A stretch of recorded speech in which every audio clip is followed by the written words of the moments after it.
Review থেকে যে অ্যাপিলটি শুনানির দিন ধার্য ছিল সেটি শুনানি কনক্লুড হয়েছে। আগামী 27 মে জাজমেন্টের জন্য দিন নির্ধারণ করা হয়েছে। এটিএম আজহার সাহেবের পক্ষে তাদের আইনজীবীরা বেসিক্যালি 3টি পয়েন্ট রেইজ করেছিলেন। প্রথমটি হলো যে অ্যাপ্লিকেশন অফ কাস্টমার ইন্টারন্যাশনাল, আন্তর্জাতিক আইনের প্রযোজ্যতা। এই ব্যাপারে আমাদের প্রথম থেকে স্ট্যান্ড যেটা ছিল এখনও সেটাই আছে। সেটি হলো যে definition of crimes and mode of liabilities, মানে অপরাধের সংজ্ঞা এবং অপরাধ শনাক্তের ব্যবহার। এই ক্ষেত্রে আন্তর্জাতিক যে আইন প্রচলিত আছে সেটি এই ট্রাইব্যুনালের আইন এবং রুলসে ব্যবহারের কোনো বাধা 73 থেকে আজ পর্যন্ত কখনোই ছিল না। তবে 2024-এর অ্যামেন্ডমেন্টের পরে ওয়াইড স্প্রেড অ্যান্ড সিস্টেমেটিক শব্দটি যোগ করে দিয়ে এটিকে আরও সুস্পষ্টকরণ করা হয়েছে। RICL TMX, যুগের পর যুগ স্থাপনা থাকে মজবুত, যার কারণে আন্তর্জাতিক আইনের ব্যবহার এই ট্রাইব্যুনালের আইনের ক্ষেত্রে যে আর্গুমেন্ট এটিএম আজহার সাহেবের পক্ষের আইনজীবীরা করেছেন, আমরা সেক্ষেত্রে কোনো দ্বিমত পোষণ করিনি। তবে আমরা বলেছি যে প্রসিডিউর এবং এভিডেন্স সেক্ষেত্রে আন্তর্জাতিক আইনের যে সকল রুলস আছে সেটা অ্যাপ্লিকেবল হবে না। আমাদের ট্রাইব্যুনালের যে অ্যাক্ট এবং রুলস আছে সেটি অ্যাপ্লিকেবল হবে, শুধু সংজ্ঞার ক্ষেত্রে এবং মোডস অফ লাইবিলিটির ক্ষেত্রে অ্যাপ্লিকেবল হবে। 2 নম্বর ওনারা যে আর্গুমেন্টটা করেছেন সেটা হলো এই ট্রাইব্যুনালের কনস্টিটিউশন, মানে এই ট্রাইব্যুনালের এস্টাবলিশমেন্ট এবং আইনের যে এনাক্টমেন্ট, আইন তৈরি, ট্রাইব্যুনাল প্রস্তুত, এগুলো সব ব্যাপারে ওনারা প্রশ্ন তুলেছেন।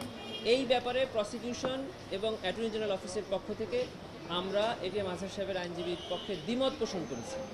আমরা বলেছি যে ট্রাইব্যুনালের প্রতিষ্ঠা এবং এই আইন সংসদে পাশ করা দুটির উদ্দেশ্যই ছিল সৎ।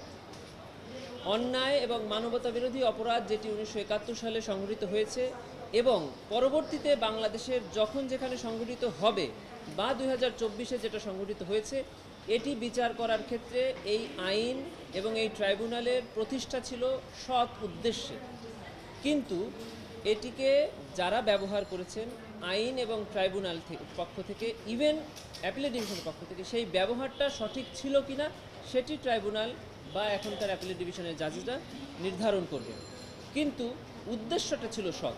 এই ব্যাপারে আমরা এটিএম আজহার সাহেবের আর্গুমেন্টের বিপক্ষে অবস্থান নিচ্ছি। 3 নম্বর যেটি ওনাদের আর্গুমেন্ট ছিল সেটি হলো যে এটিএম আজহার সাহেবের বিচার ছিল মেলাফাইড, মানে তাকে শাস্তি দেওয়ার উদ্দেশ্যে, কনভিকশন দেওয়ার উদ্দেশ্যে পাতানো সাক্ষী এনে অন্যায় বিচার করা হয়েছে এবং অ্যাপিলেট ডিভিশন সেই রায়কে অ্যাফার্ম করেছেন, সেটি অন্যায় হয়েছে। এ ব্যাপারে আমরা অ্যাপিলেট ডিভিশনের জাজদের উপরে ছেড়ে দিয়েছি যে মাননীয় অ্যাপিলেট ডিভিশন সাক্ষী পর্যালোচনা করে যেটা দেখবেন, এ ব্যাপারে আমাদের কোনো দ্বিমত নেই।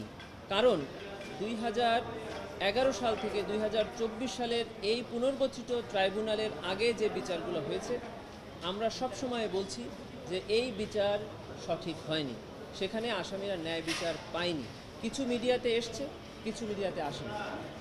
এটিএম আজহার সাহেবের মামলা 2014 সালে শেষ হওয়ার পরে 2024 সাল পর্যন্ত ট্রাইব্যুনালে প্রায় 50টি রায় হয়েছে। সেখানে প্রায় 200 আসামিকে বিভিন্ন মেয়াদে কারাদণ্ড এবং মৃত্যুদণ্ড দেওয়া হয়েছে। তারা এখন বেশিরভাগই কারাগারে আটক আছে। এদের একটা বড় অংশ বিচার অবস্থায় মৃত্যুবরণ করেছে, যে খবর এদেশের কোনো মানুষ রাখে না।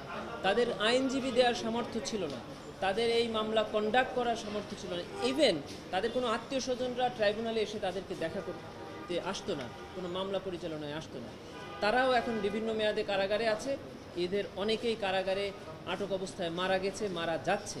আমি অ্যাপিলেট ডিভিশনে বলেছি যে এই যে অবিচারটা হয়েছে লাস্ট 15 ইয়ার্স, এই অবিচারের কারণে যারা কারাগারে আছে, দ্রুত এই আপিলগুলো ওনারা যদি শুনে ন্যায় বিচার প্রদান করেন তাহলে পরিপূর্ণ ন্যায় বিচার প্রতিষ্ঠা হবে। আমরা আরও বলেছি যে প্রসিকিউশন এবং অ্যাটর্নি জেনারেল অফিস শুধুমাত্র অপোজ করার জন্য অ্যাপয়েন্টেড হয়নি, তারা অ্যাপয়েন্টেড হয়েছে দেশকে, জাতিকে ন্যায় বিচার দেওয়ার জন্য, কোর্টকে অ্যাসিস্ট করার জন্য, ন্যায় বিচার প্রতিষ্ঠার জন্য। আমরা এখানে দাঁড়িয়েছি ন্যায় বিচার প্রতিষ্ঠার জন্য, কাউকে সাজা দেওয়ার জন্য নয়, কাউকে খালাস প্রদানের জন্য নয়। সেটি আমরা আজকে করেছি। এই ছিল আমাদের আজকে ট্রাইব্যুনাল। ন্যায় বিচার প্রতিষ্ঠার জন্য কোর্টকে অ্যাসিস্ট করার জন্য আমরা দাঁড়িয়েছি।